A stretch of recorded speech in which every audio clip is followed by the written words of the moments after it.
Hi ಶ್ರೀಕೇಶವ Kannada vlogs. ಇವಾಗ ಸೊಪ್ಪಿನ ಸಾಂಬಾರು ಮಾಡ್ತಾಯಿದ್ದೀನಿ. ನಮ್ಮ ಮನೇಲಿ ನಾನು ಹೇಗೆ ಮಾಡ್ತೀನಿ ಅಂತ ಬನ್ನಿ ಒಂದೊಂದಾಗಿ ಇಂಗ್ರೀಡಿಯೆಂಟ್ಸ್ ಹೇಳಿ ಮಾಡ್ತೀನಿ. ಇದು ಸೊಪ್ಪಿನ ಬಸ್ಸಾರು ಮಾಡ್ತಾಯಿದ್ದೀನಿ. ಸೊಪ್ಪಿನ ಬಸ್ಸಾರನ್ನ ಹೇಗೆ ಮಾಡೋದು ಅಂತ ತೋರಿಸ್ತಾ ಇದ್ದೀನಿ. ಸಾಮಾನ್ಯ ಎಲ್ಲರೂ ಮಾಡ್ತೀರಾ, ಬಟ್ ನಾನು ಯಾವ್ಯಾವ ಸೊಪ್ಪುಗಳನ್ನ ಮಿಕ್ಸ್ ಮಾಡಿ ಬಸ್ಸಾರನ್ನ ಮಾಡ್ತೀನಿ ಅಂತ ತೋರಿಸ್ತಾ ಇದ್ದೀನಿ. ಇದು ಮೆಂತ್ಯ ಸೊಪ್ಪು ತೊಗೊಂಡಿದ್ದೀನಿ, ಸಬ್ಸಿಗೆ ಸೊಪ್ಪು ತೊಗೊಂಡಿದ್ದೀನಿ ಮತ್ತು ಪಾಲಕ್ ತೊಗೊಂಡಿದ್ದೀನಿ. ಈ ಮೂರರಿಂದನೇ ನಾನು ಬಸ್ಸಾರು ಮಾಡ್ತೀನಿ. ಮತ್ತು ಸ್ವಲ್ಪ ಕೊತ್ತಂಬರಿ ತೊಗೊಂಡಿದ್ದೀನಿ. ಇವಾಗ ನಾನು ಅದರೊಳಗಡೆ ಈರುಳ್ಳಿ, ಹುಣಸೆಹಣ್ಣು, ಜೀರಿಗೆ, ಟೊಮೆಟೊ, ಬೆಳ್ಳುಳ್ಳಿ ಮತ್ತು ಹಸಿಮೆಣ್ಸಿಕಾಯಿ ತೊಗೊಂಡಿದ್ದೀನಿ.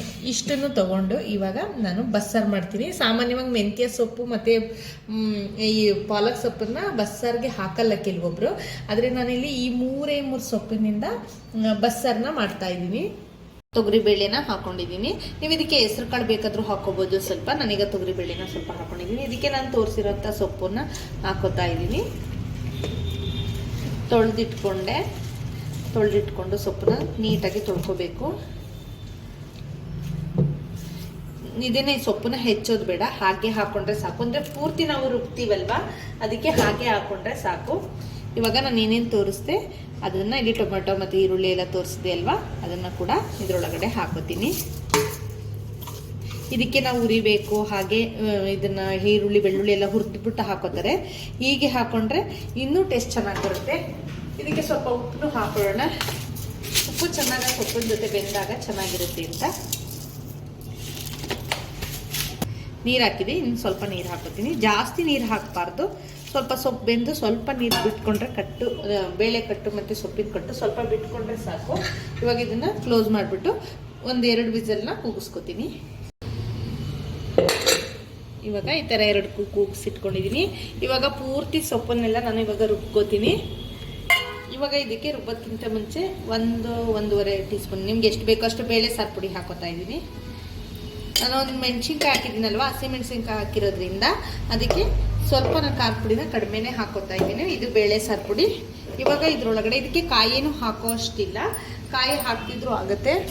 ಯಾವಾಗಲೂ ನಾನು ಕಾಯಿ ಹಾಕೋದಿಲ್ಲ, ಕಾಯಿ ಹಾಕಿದ್ರಷ್ಟು ಟೇಸ್ಟ್ ಬರಲ್ಲ. ಮಾಮೂಲಿ ಹಾಕಿದ್ರೆ ನೋಡಿ, ಇದನ್ನು ಇವಾಗ ಬಿಸಿ ಇದೆ, ಸ್ವಲ್ಪ ಆರಿದ್ಮೇಲೆ ಇಷ್ಟನ್ನು ಪೂರ್ತಿ ಬೇಳೆ ಸೇರಿಸಿ ಇಷ್ಟನ್ನು ಪೂರ್ತಿ ಸೊಪ್ಪು ಬೇಳೆ ಎಲ್ಲ ಏನೇನು ಹಾಕಿದ್ದೀನಿ ಅಷ್ಟನ್ನು ಇವಾಗ ರುಬ್ಕೊಂಡ್ಬಿಡ್ತೀನಿ. ಇದ್ರ ಜೊತೆನೇ ಬೇಳೆ ಸಾರು ಪುಡಿ ಜೊತೆನೇ ಹಾಕೊಂಡು ರುಬ್ಕೊಂಡ್ಬಿಡ್ತೀನಿ.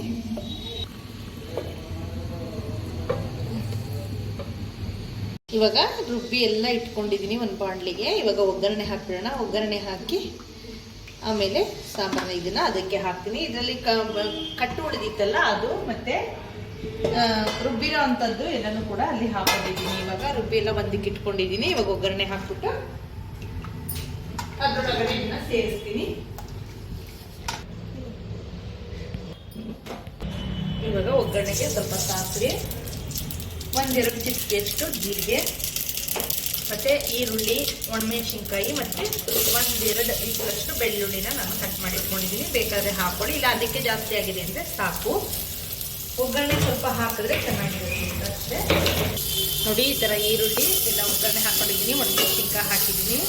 ಹಸಿಮೆಣಸಿನ್ಕಾಯಿ ಹಾಕಿದ್ರೆ ಅದು ಸೊಪ್ಪಿನ ಕಲರ್ ಇರುತ್ತಲ್ವ, ಗೊತ್ತಾಗಲ್ಲ. ಸುಮ್ಮನೆ ಬಾಯಿ ಸಿಕ್ಕಿದ್ರೆ ಖಾರ ಆಗುತ್ತೆ ಅಂತ ಒಣಮೆಣಸಿನ್ಕಾಯಿ, ಬೆಳ್ಳುಳ್ಳಿ, ಸಾಸಿವೆ, ಜೀರಿಗೆ, ಈರುಳ್ಳಿ ಹಾಕೊಂಡಿದ್ದೀನಿ ಒಗ್ಗರಣೆಗೆ.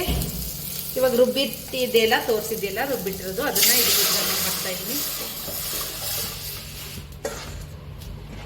ನೀವು ಕೂಡ ಎಲ್ಲರೂ ಕೂಡ ಮಾಡ್ಬೋದು ಸೊಪ್ಪಿನ ಸಾರು. ಹೇಗೆ ಬಸ್ಸಾರನ್ನ ಮಾಡ್ತೀರಾ ಎಲ್ಲರೂ ಮನೇಲೂ, ಆದರೆ ನಾನು ಹೇಗೆ ಮಾಡ್ತೀನಿ ನಮ್ಮ ಮನೇಲಿ ಏನದನ್ನು ತೋರಿಸ್ತಾ ಇದ್ದೀನಿ ಅಷ್ಟೇ.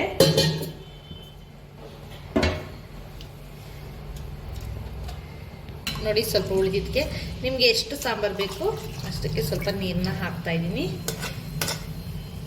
ನೋಡಿ, ಇಷ್ಟು ಗಟ್ಟಿ ಇದ್ರೆ ಸಾಕು. ಇದಕ್ಕೆ ನಾನು ಇವಾಗ ಉಪ್ಪು ಹಾಕಿದ್ದೀನಿ.